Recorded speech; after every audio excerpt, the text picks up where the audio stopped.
Skin को regularly exfoliate करना start कर दें और स्किन आहिस्ता आहिस्ता ड्राई, डल और लटकी हुई नजर आना शुरू हो जाती है। जैसे जैसे हमारी एज बढ़ती है, 30s के बाद से हमारी स्किन लूज होना शुरू हो जाती है। आज की वीडियो में मैं आपके साथ 3 ऐसी टिप्स शेयर करूंगी जिनको फॉलो करके आप एक anti aging skin care routine set कर सकते हैं to look young and get the teenage glow. Hi, मेरा नाम है Madiha Nisar. I am a PhD in chemistry and a cosmetic chemist in Australia. इस चैनल पर मैं आप लोगों के साथ science based product reviews share करती हूँ, स्किन केयर टिप्स शेयर करती हूँ and I talk about everything related to beauty and self care. अगर आप मेरे चैनल पर नए हैं तो सब्सक्राइब कर लें and join the skin science community. 3 ऐसी टिप्स जिनको अगर आप फॉलो करें, अपनी रेगुलर रूटीन में शामिल कर लें तो आप प्रीमेच्योर एजिंग को रोक सकते हैं। और अगर आप अपनी 30s में हैं, आपकी उम्र 30 साल से 40 साल के दरमियान है, तो जो स्किन केयर रूटीन आज मैं आपको बताऊंगी, इसको लिख लें, याद कर लें। इसको अगर आप फॉलो करेंगे तो आपके मेजॉरिटी स्किन केयर के इश्यूज हल हो जाएंगे। सबसे पहला काम आपने ये करना है कि स्किन को रेगुलरली एक्सफोलिएट करना स्टार्ट कर दें। एक्सफोलिएशन इंपॉर्टेंट होती है, लेकिन एज के साथ साथ इसकी इंपॉर्टेंस और भी बढ़ जाती है, क्योंकि जैसे जैसे हमारी एज बढ़ती है, हमारी स्किन का रिन्यू होने का साइकिल लंबा होना शुरू हो जाता है। हमारी स्किन उतनी तेजी से रिन्यू नहीं होती जितनी तेजी से हमारी टीन एज में रिन्यू होती है, जिसकी वजह से हमारे चेहरे के ऊपर ड्राइनेस और डलनेस हो जाती है। डेड स्किन सेल्स इतनी जल्दी रिमूव नहीं होते हमारी स्किन से। जो नेचुरल प्रोसेस है वो थोड़ा स्लो डाउन होना शुरू हो जाता है, जिसकी वजह से वो जो डेड स्किन सेल्स हैं वो हमारे पोर्स में जमा होना शुरू हो जाते हैं, या फिर पैचेस आपको नजर आना शुरू हो जाते हैं। तो जब पोर्स में जमा होते हैं तो पोर्स फिर फिल होने की वजह से बड़े लगते हैं और स्किन आहिस्ता आहिस्ता ड्राई, डल और लटकी हुई नजर आना शुरू हो जाती है। रेगुलर एक्सफोलिएशन के साथ चेहरे पर ग्लो आ जाता है, स्किन में शाइन आ जाती है, डेड स्किन ऊपर से उतर जाती है और चेहरा मुरझाया हुआ, डल और ड्राई नहीं लगता। दूसरी अहम चीज जो आपने स्टार्ट करनी है अपनी 30s में, वो है रेटिनॉल यानी विटामिन ए का इस्तेमाल। विटामिन ए आपने अपनी स्किन के रूटीन में शामिल करना है। जैसे जैसे हमारी एज बढ़ती है, 30s के बाद से हमारी स्किन लूज होना शुरू हो जाती है, सैगिंग नजर आना शुरू हो जाती है और हमारी स्किन थोड़ी मुरझाई मुरझाई लगती है। कुछ लोगों में सैगिंग और लूज स्किन जरा जल्दी नजर आना शुरू हो जाती है, कुछ लोगों में थोड़ा लेट 30s में जाके नजर आती है। Depends on the genes too. और ये इस वजह से होता है क्योंकि हमारी स्किन में कोलेजन का ब्रेकडाउन होना शुरू हो जाता है, हमारी स्किन की इलास्टिसिटी कम हो जाती है, इलास्ट्रोजेंस कम हो जाते हैं, जिसकी वजह से हमारी स्किन थोड़ी लूज हो जाती है। तो रेटिनॉल यानी विटामिन ए आपने अपनी स्किन में शामिल करना है, जो हमारी स्किन में कोलेजन की प्रोडक्शन को बढ़ाता है, स्किन में इलास्टिसिटी को बूस्ट करता है। रेटिनॉल या विटामिन ए के इस्तेमाल से हमारी स्किन में कोलेजन बनता है और हमारी स्किन थोड़ी भरी भरी, यंग और यूथफुल नजर आना शुरू हो जाती है। एक चीज अपने जहन में रखें कि रेटिनॉल रातों रात असर नहीं दिखाता, ये टाइम लेता है। आपने एक रेगुलर रूटीन बनानी होती है और इसको कंटिन्यूअसली इस्तेमाल करना होता है, फिर जाके आपको कुछ महीनों के बाद इसके असरात नजर आना शुरू होते हैं। ऐसे नहीं होता कि एक बार लगा दिया, 2-3 दिन स्किप कर दिया, फिर लगा लिया, फिर हफ्ता लगाना भूल गए, उसके बाद फिर बीच में कहीं लगा लिया, या फिर 1 महीना लगाया और उसके बाद देखा कुछ फ़र्क तो पड़ ही नहीं रहा तो छोड़ दिया लगाना, ऐसे नहीं है। रेटिनॉल को कंटिन्यूअसली इस्तेमाल करना होता है और इसको अपनी स्किन केयर रूटीन का एक रेगुलर हिस्सा बनाना होता है आपने। 30s के बाद अगर आपको प्रीमेच्योर एजिंग को रोकना है तो आपको रेटिनॉल कंटिन्यूअसली लगाना है। नीचे डिस्क्रिप्शन में मैं सारे प्रोडक्ट्स की रिकमेंडेशन दे दूंगी कि आप कौन सा रेटिनॉल यूज करें, कौन सा एक्सफोलिएंट यूज। रेटिनॉल स्किन को थोड़ा सा ड्राई कर देता है, इसलिए इसके बाद आपने मॉइस्चराइजर लाजमी लगाना है। और जब आपकी स्किन को इसकी आदत हो जाए तो आप इसको आहिस्ता आहिस्ता इंक्रीज कर सकते हैं, परसेंटेज बढ़ा सकते हैं। 0.2% से स्टार्ट करें, फिर 0.5 खरीदें, वो इस्तेमाल करें, फिर 0.5 के बाद 1% पे चले जाएं।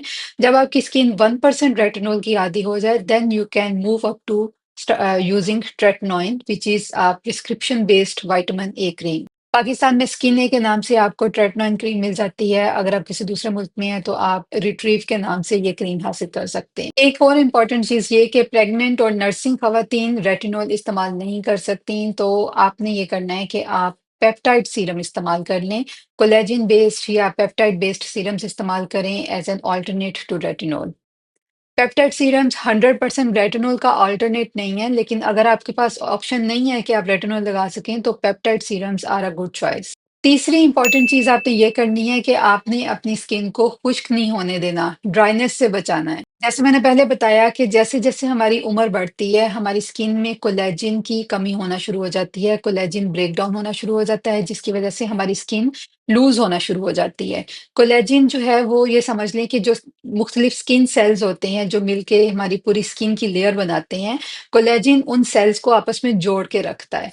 तो जब कोलेजन टूटना शुरू हो जाता है, तो स्किन के अंदर गैप्स बनना शुरू हो जाते हैं और उन गैप्स के थ्रू आपकी स्किन में जो पानी होता है, जो नमी होती है, वो ज़्यादा इवेपोरेट होना शुरू हो जाती है। तो उम्र के बढ़ने के साथ-साथ ट्रांस एपिडर्मल वाटर लॉस का भी मसला ज़्यादा होना शुरू हो जाता है, जिसका मतलब ये है कि आपकी स्किन को ड्राइनेस का इश्यू हो सकता है।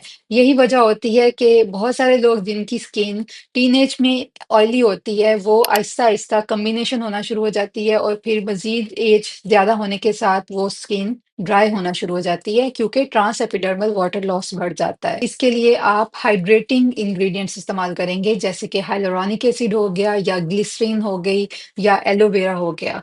हाइड्रेटिंग इंग्रेडिएंट्स को ज़्यादा से ज़्यादा अपनी स्किन के रूटीन में शामिल करें ताकि आपकी स्किन हाइड्रेटेड, मॉइस्ट और प्लम्प्ड रहे। Now let's set your skin care routine to prevent premature ageing. सुबह की स्किन केयर रूटीन का आपने आगाज करना है एक gentle sulphate free face wash के साथ। अगर रात में आपने अपनी स्किन केयर रूटीन अच्छे से की है और अगर आपकी स्किन बहुत ज्यादा ऑयली नहीं है तो आप मॉर्निंग में फेस वॉश स्किप भी कर सकते हैं। उसके बाद आपने पहले लगाना है हाइलुरोनिक एसिड सीरम और हाइलुरोनिक एसिड सीरम के बाद आपने लगाना है पेप्टाइड सीरम। अगर आपके पेप्टाइड सीरम में ऑलरेडी हाइलुरोनिक एसिड मौजूद है तो अलग से हाइलुरोनिक एसिड सीरम लेने की ज़रूरत नहीं है। Peptide serum should be enough. Peptide serum लगाने के बाद आपने लगाना है एक अच्छा-सा हाइड्रेटिंग मॉइस्चराइज़र और आखिरी स्टेप आपका मॉर्निंग स्किन केयर रूटीन में होगा एक सनस्क्रीन का इस्तेमाल। ये सवाल मुझे बहुत दफ़ा आता है कि हम तो घर में रहते हैं तो हम भी सनस्क्रीन लगाया करें या ना लगाया करें। तो अगर तो आप बिल्कुल एक ऐसे बंद डब्बे में रहते हैं जहाँ पर कहीं कोई खिड़की नहीं है, कहीं से रोशनी नहीं आती, कहीं से धूप नहीं आती तो ठीक है आप सनस्क्रीन ना लगाएँ। लेकिन अगर आपके घर में खिड़कियाँ हैं, आपके घर में रोशनी आती है, धूप आती है, डायरेक्ट सन एक्सपोज़र है तो आपने घर में भी सनस्क्रीन लगानी होती है। क्योंकि जो यूवीए रेज़ होती हैं, जो प्रीमेच्योर एजिंग कॉज़ करती हैं, जिनके साथ झुर्रियाँ पड़ती हैं, फाइन लाइन्स बनती हैं, ये रेडिएशंस खिड़कियों के शीशों में से भी गुज़र सकती हैं और घर के अंदर दाखिल हो सकती हैं। अब बात करते हैं आपकी night time skin care routine की। रात में आपने लाज़मी डबल क्लींजिंग करके सोना है। डबल क्लींजिंग से आप अपनी night time skin care routine का आगाज़ करेंगे। डबल क्लींजिंग क्या होती है? उसमें आप 2 दफ़ा अपने चेहरे को क्लीन करती हैं। एक दफ़ा आप एक ऑयल बेस्ड क्लींज़र इस्तेमाल करते हैं वो कोई ऑयल भी हो सकता है, कोई क्लींजिंग बाल्म भी हो सकती है। और दूसरा स्टेप होता है इसका वाटर बेस्ड क्लींजर का इस्तेमाल, जो आप सेकंड स्टेप पे करते हैं। पहले आपने ऑयल क्लींजर के साथ या क्लींजिंग बाल्म के साथ अच्छे से चेहरे पे मसाज करनी होती है। जो भी आपने सुबह के टाइम प्रोडक्ट लगाए थे या मेकअप किया हो, तो वो आपने पहले अच्छे से रिमूव करना होता है, ठीक है?